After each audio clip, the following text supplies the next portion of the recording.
अस्सलाम वालेकुम। आज का जो हमारा टॉपिक है उसका नाम है एन इंकजेट प्रिंटर। इसकी पहले मैं आप लोगों को स्ट्रक्चर बता दूं, फिर मैं आप लोगों को इसकी वर्किंग बताऊंगी। शुरू करते हैं कि इंक सप्लाई से बात शुरू होती है। इंक सप्लाई जो है इसके अंदर जो है हम ब्लू इंक जो है वो डाल देते हैं ताकि वो पूरे सिस्टम को सप्लाई करे। ये पंप यहाँ पर क्यों रखा गया है कि इन ताकि ये नोज़ल है प्रिंट हेड का, यहाँ तक जो है ये इंक पहुँच सके, पंप हो सके। जिस तरह कह लें कि हम स्प्रे यूज़ करते हैं जिसमें वाटर होता है, तो हम जब पुश करते हैं उसके बटन को ऊपर वाले को, तो वो पंप होता है वाटर और निकलता है इन the form of small droplets. वो वाटर के स्मॉल ड्रॉपलेट्स होते हैं। उसी तरह इंक जो सप्लाई है उसको प्रिंट हेड के नोज़ल तक पहुंचाने के लिए पंप इस्तेमाल होता है कि पंप हो सके up in the upward direction. उसके बाद जब नोज़ल से इंक जब बाहर को मूव करे तो वो in the form of small droplets move करे, extremely broken down into small pieces. उसके बाद जो है वो इंक के जो ड्रॉपलेट्स हैं वो दो कंपोनेंट से पास करते हैं, इलेक्ट्रिकल कंपोनेंट से। एक का नाम है चार्जिंग इलेक्ट्रोड्स और डिफ्लेक्शन प्लेट्स। चार्जिंग इलेक्ट्रोड्स जो हैं ये ड्रॉपलेट्स को चार्ज्ड भी करते हैं और अनचार्ज भी रहने देते हैं, और ये इंफॉर्मेशन और ये डिपेंडेंस जो है वो चार्जिंग कंट्रोल पे है, यानी कि जो इंस्ट्रक्शन कंप्यूटर से आ रही है। मीन्स के अगर कंप्यूटर ने ये इन्फॉर्मेशन दी कि जो इंक चार्जिंग इलेक्ट्रोड से गुजर रही है उसने जो है पेज पर जो है प्रिंट होना है, तो फिर चार्जिंग इलेक्ट्रोड्स ऑफ रहेंगे और जो है इंक के ड्रॉपलेट्स वो अनचार्ज फॉर्म में फ्लाई जो है स्ट्रेट कर जाएंगे और पेपर पे जाके स्ट्राइक हो जाएंगे। और अगर कंप्यूटर ने ये इन्फॉर्मेशन दी कि जो ड्रॉपलेट्स पास कर रहे हैं इंक के उन्होंने प्रिंट नहीं होना, तो चार्जिंग इलेक्ट्रोड्स ऑन हो जाएंगे by the information given from the computer. और फिर वो चार्ज इलेक्ट्रोड जो हैं जब दूसरे इलेक्ट्रिकल कंपोनेंट यानी डिफ्लेक्शन प्लेट से पास करेंगे, जो कि पैरेलल प्लेट कैपेसिटर है जिसमें क्या होता है, एक प्लेट पॉजिटिव होती है एक नेगेटिव होती है। तो चार्ज इलेक्ट्रोड्स जब चार्ज जो है ड्रॉपलेट इसमें से जब पास करेंगे तो जो है पॉजिटिव प्लेट की तरफ नेगेटिव चार्ज जो है ड्रॉपलेट्स अट्रैक्ट होंगे और जो नेगेटिव प्लेट है उसकी तरफ पॉजिटिव ड्रॉपलेट जो है अट्रैक्ट होंगे, और इस तरह वो न्यूट्रल फॉर्म में प्रेजेंट हो जाएंगे। और उसके बाद वो उनकी ज़रूरत तो होगी नहीं क्योंकि उन्होंने पेपर पे प्रिंट नहीं होना, तो वो यहाँ नीचे एक छोटा सा गटर बना हुआ है, उसके अंदर जो है वो जो हमें ड्रॉपलेट्स नहीं चाहिए, जो चार्ज ड्रॉपलेट्स हैं वो यहाँ पर गटर में चले जाएंगे, जो हमें जिनकी ज़रूरत नहीं, जो हमारे लिए यूज़लेस हैं। और बाकी जो अनचार्ज हैं जिन्होंने जब कंप्यूटर जिनके बारे में इंफॉर्मेशन दे दी है कि जो ज़रूरत है हमें, वो फ्लाई स्ट्रेट कर जाएंगे और पेपर पे प्रिंट हो जाएंगे। ये इन्फॉर्मेशन मैंने अब आपको दे दी। अब कैसे इसकी वर्किंग कैसे होनी है ये मैं आपको बता दूँ। पहली बात तो मैंने इंक सप्लाई की मैं इसे हाईलाइट कर रही हूँ। इंक सप्लाई की बात की है। इंक सप्लाई में हमने डाली इंक।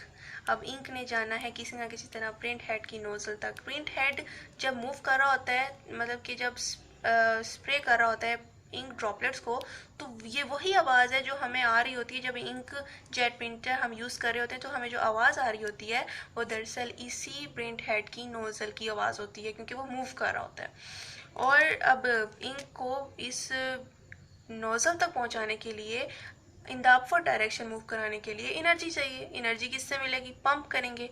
पंप किया, नोज़ल तक, प्रिंट हेड के नोज़ल तक पहुंची इंक, और इंक की नोज़ल छोटी होती है तो उससे जब इंक बाहर आएगी तो वो एक्सट्रीमली स्मॉल ड्रॉपलेट्स में कन्वर्ट हो जाएगी और फिर वो दो इलेक्ट्रिकल कंपोनेंट से पास करेगी। नोज़ल से गुजर गई, अब वो दो इलेक्ट्रिकल कंपोनेंट से पास करेगी, एक है चार्जिंग इलेक्ट्रोड्स और दूसरे इलेक्ट्रिकल कंपोनेंट का नाम है डिफ्लेक्शन प्लेट। ये मैं समराइज कर रही हूँ ताकि समझ आ जाए। अब इन दोनों की जो इलेक्ट्रिकल कंपोनेंट्स हैं, इन दोनों में से जब ड्रॉपलेट्स पास करेंगे तो उनके साथ जो होगा वो मैं पहले डिस्कस कर चुकी हूँ, लेकिन पहले वो गुजरेंगे चार्जिंग इलेक्ट्रोड से। अब चार्जिंग इलेक्ट्रोड्स ऑन हो या ऑफ हो ये डिपेंड करता है चार्जिंग कंट्रोल पे, यानी कि जो इन्फॉर्मेशन कंप्यूटर से आ रही है। अब जब नोज़ल जो है, प्रिंट हेड जो है, जब पेपर की उस साइड पे जो है मूव करेगा जिस साइड ने प्रिंट होना है पेपर पे, तो वो इंफॉर्मेशन के मुताबिक जो है चार्जिंग इलेक्ट्रोड को ऑफ कर देगा कि जब बीच में से गुजरेंगे ड्रॉपलेट्स तो वो अनचार्ज फॉर्म में जाएंगे। यानी कि हम अनचार्ज क्यों इसको रखते हैं, ताकि वो डिफ्लेक्शन प्लेट से जब पास करें तो वो डाइवर्ट ना हो और गटर में ना चले जाए, सीधे फ्लाई स्ट्रेट करें on to the paper in order to be inked. तो इसीलिए हम इसको अनचार्ज रहने देते हैं। और ये इन्फॉर्मेशन कहाँ से आती है, हमें कौन कमांड कर रहा है, हमें कंप्यूटर कमांड कर रहा है। फिर जब दूसरे इलेक्ट्रिकल कंपोनेंट डिफ्लेक्शन प्लेट से जब वो गुजरेंगे तो अगर वो चार्ज हुए तो वो फिर डाइवर्ट हो जाएंगे, न्यूट्रल हो जाएंगे, क्योंकि वो अट्रैक्ट हो जाएंगे। डिफ्लेक्शन प्लेट एक पॉजिटिव है और एक नेगेटिव है उसकी तरफ, और ये पैरेलल प्लेट्स कैपेसिटर की तरह ही है, तो वो न्यूट्रल होकर फिर गटर में मूव कर जाएंगे, वो फ्लाई स्टेट करने के काबिल नहीं रहेंगे, गटर में मूव कर जाएंगे। गटर यानी न्यूट्रल चार्जेस के लिए जो है ड्रॉपलेट्स जो है उनके लिए बना है, और फिर पेपर की तरफ वो मूव करेंगे जो चार। अब अगर प्रिंट हेड उस पेपर की साइड पर मूव किया जिसने इंक पर मतलब कि नहीं होना, जिसने पेपर पर टू बी इंक नहीं होना, तो तब ये चार्जिंग इलेक्ट्रोड्स उस केस में ऑन होंगे, चार्ज कर देंगे।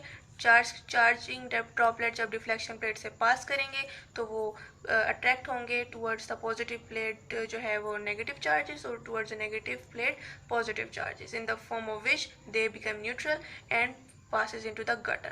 और जो है वो इस एबल ही नहीं होंगे कि वो पेपर पे जाके स्ट्राइक करें और इंक प्रिंट हो जाए उसके ऊपर। बस ये सारी इन्फॉर्मेशन थी। और हाँ, एक ज़रूरी इन्फॉर्मेशन कि इंकजेट प्रिंटर जो है कलर्ड कॉपीज भी दे सकता है। उसमें फ़र्क क्या आ जाता है, पूरा बेसिक प्रिंसिपल यही रहता है, ये हर प्रिंटर का बेसिक प्रिंसिपल यही है, जिसमें से इंफॉर्मेशन जो है वो इंस्ट्रक्शन जो है वो कंप्यूटर ही दे रहा होता है, यानी चार्जिंग कंट्रोल यहाँ कहा गया उसको। लेकिन कलर्ड कॉपीज़ देते हुए इंक जो है वो ब्लू तो नहीं रहती ना, क्योंकि उसमें कलर चाहिए। उसमें बस इंक सप्लाई का ये फ़र्क आ जाता है कि कलर्ड इंक्स आ जाती हैं, और वहाँ पर थोड़ी सी बहुत चेंजेस आ जाती हैं, क्योंकि हर कलर की अपनी वेवलेंथ होती है, तो उसके मुताबिक यहाँ पर चेंजेस आएंगे। लेकिन बेसिक प्रिंसिपल यही सारा रहेगा। अगर ये समझ आ जाए तो बाकी भी हम प्रिंटर्स जो हैं, कलर प्रिंटर्स हों या सिंपल इंक प्रिंटर हों, वो हम स्टडी कर सकते हैं। आज ये का हमारा यही तो टॉपिक, मुझे ये सिंपल सा टॉपिक था, इसमें कोई इतनी कॉम्प्लेक्स बात नहीं थी। तो मुझे उम्मीद है आप लोगों को ये इन्फॉर्मेशन समझ आ गई होगी। मैं इससे भी ज़्यादा यूज़फुल वीडियोस आप तक पहुंचाती रहूँगी। अगर इसके मतलब फिर भी आपको कोई क्वेश्चन हो तो आप कमेंट में पूछ सकते हैं। बस आप मेरे चैनल को लाइक करें, सब्सक्राइब करें और शेयर करें, और बेल आइकन पे क्लिक करें ताकि आपको मेरी यूज़फुल इन्फॉर्मेशंस की वीडियोज़ जो हैं वो मिलती रहें। Thank you. अल्लाह हाफिज़।